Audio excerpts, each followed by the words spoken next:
listening to Do This First, a daily personal development podcast that focuses on science-backed, actionable steps towards your best year ever. Hi, I'm Santa, your host.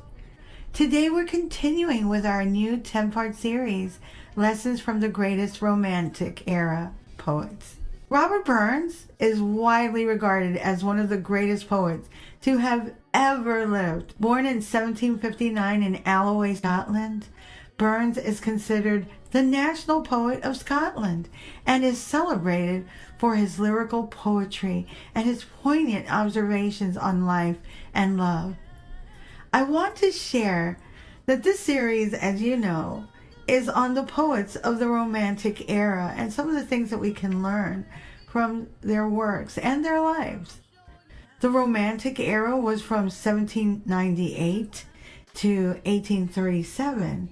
Burns, our focus today, Robert Burns, actually predates that era. He died in 1796. However, I'm including him here because many scholars feel he was an early Romantic poet, quite possibly the founder or the father of the Romantic era poets. Some will even go as far as to say that he was the pioneer of the Romantic movement. The Romantic era was characterized by a focus on the individual and an appreciation of nature. Also, a deep emphasis on emotions and the imagination. Romantic era poems embody a sense of freedom of expression and a rejection of the constraints of traditional society and literary conventions. Feelings of love, loss, longing, and even despair characterize the Romantic era poetry. Robert Burns' most famous works includes Auld Lang Syne, which we sing every New Year's. Yes, it's that Auld Lang Syne. And also To a Mouse and a Red, Red Rose, which is also one of his most famous songs. And we'll talk about A Red, Red Rose in a bit. Burns had a unique ability to convey complex emotions in a very simple and accessible way, though, making his poetry extremely relatable to people of all ages and backgrounds. In addition to his poetry, Burns was also an accomplished songwriter and musician. He composed hundreds of songs, many of which are still popular today, like Auld Lang Syne. His songs often touch on themes of love and social justice and nature, reflecting his own personal beliefs and experiences. Burns used his poetry as a platform to speak out against oppression and to champion the causes of freedom. His outspoken criticism of authority made him a controversial figure in his day, but he was also widely admired for his courage and integrity. Despite his fame and success as a poet, Burns faced many challenges and hardships throughout his life. He fathered 13 children. 7 were out of wedlock. He did, however, find true love with Jane Armour, but her family did not approve due to his reputation as being promiscuous, sometimes drunk escapades. Anyway, his greatest works were written during this time of stability when he was married, including Auld Lang Syne and our featured poem, A Red, Red Rose. In 1859, people from all over Scotland celebrated the 100th anniversary of Burns' birth. Now, Burns Night is like a national holiday in Scotland. To honor the great poet, people gather to sing his songs, read his poems, drink whiskey, and enjoy Scotland's national dish, the haggis, while reciting Burns' poem to a haggis. Even though Burns is no longer with us, his influence can still be felt in Scotland and beyond. In many countries, like here in the United States, it has become a tradition to sing Auld Lang Syne on New Year's Eve. Many famous poets like Wordsworth, Coleridge, and Shelley, who we'll talk about tomorrow, have been inspired by Burns' work over the years. Sadly, his last child, Maxwell, was born on the day of his funeral.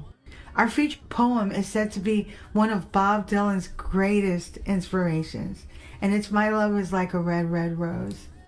Oh, my love is like a red, red rose that's newly sprung in June. Oh, my love is like the melody that sweetly played in tune. As fair art thou, my bonny lass, so deep in love am I, and I will love thee still, my dear, till the seas gang dry. Till the seas gang dry, my dear, and the rocks melt with the sun, and I will love thee still, my dear, while the sands of life shall run. And fare thee well, my only love, and fare thee well a while, and I will come again, my love, though it were 10,000 miles. The Romantic era was important for its exploration of emotions and the inner self. Just like the poem that we just read, the Romantic poets believed that emotions were a powerful force that could inspire creativity and provide insight into the human condition. Through their poetry, they sought to capture the full range of human emotions, from the intense joy and passion of love to the profound sadness and despair of loss. The complexities of human emotions were not themes in poetry at this level. Robert Burns, courageous and unabashedly defiant for doing so. Burns and the Romantic poets that came after were able to create works that resonated with readers on a deeply personal level like never before. The works were also written the way people spoke at the time, making the works very relatable.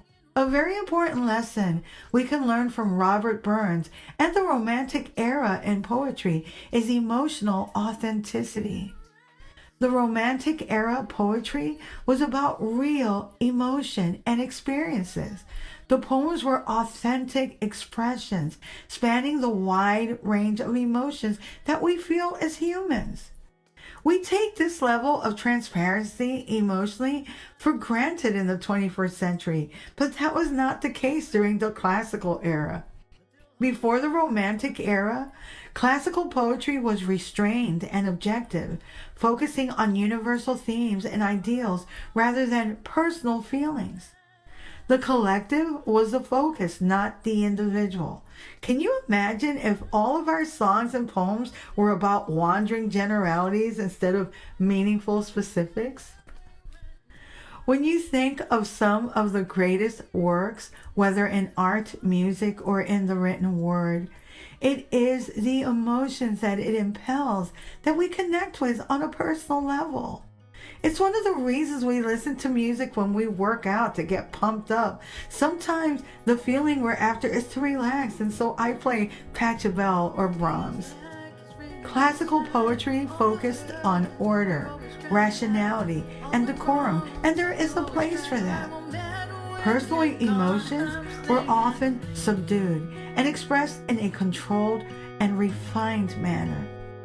The poetry of this era drew heavily from classical antiquity and emphasizing reason, forms, restraint, and adherence to established rules. A great classical example that encapsulates the classical era is Alexander Pope's An Essay on Man, 1734. It addresses philosophical ideas in a rational and structured manner. The poem reflects on human nature and the universe using a formal tone and classical allusions. Know then thyself, presume not God to scan. The proper study of mankind is man. In the text, emotions are not explored and are relegated to philosophical musings. The science behind emotions and the arts is very pronounced now in our modern age. Researchers in this field often use tools such as brain imaging techniques to study the neural responses to the arts. In neuroscience, the brain's activity is mapped while experiencing different forms of art. Researchers can identify the regions of the brain that are involved in processing the emotions we experience. For example, studies show that listening to music or reading poetry can activate regions of the brain associated with pleasure and reward, while viewing visual art can stimulate areas involved in emotional processing. This research not only deepens our understanding of how the arts can evoke emotional responses, but also sheds light on the neurobiological basis of emotions. The study of emotional connections through the arts represents an exciting and emerging field of research that bridges the gap between science and art. This research not only has the potential to benefit individuals struggling with mental health issues, but also has broader implications for the artistic community. As this field continues to grow, it promises to deepen our understanding of the power of the arts to evoke and express emotions in ways that are truly transformative. I thank the fearless poets and artists of the Romantic era for opening the door to emotional authenticity and transparency in the arts. We now are all better for it. Remember to visit my website on dothisfirst.life to read a full transcript of this podcast episode under blogs.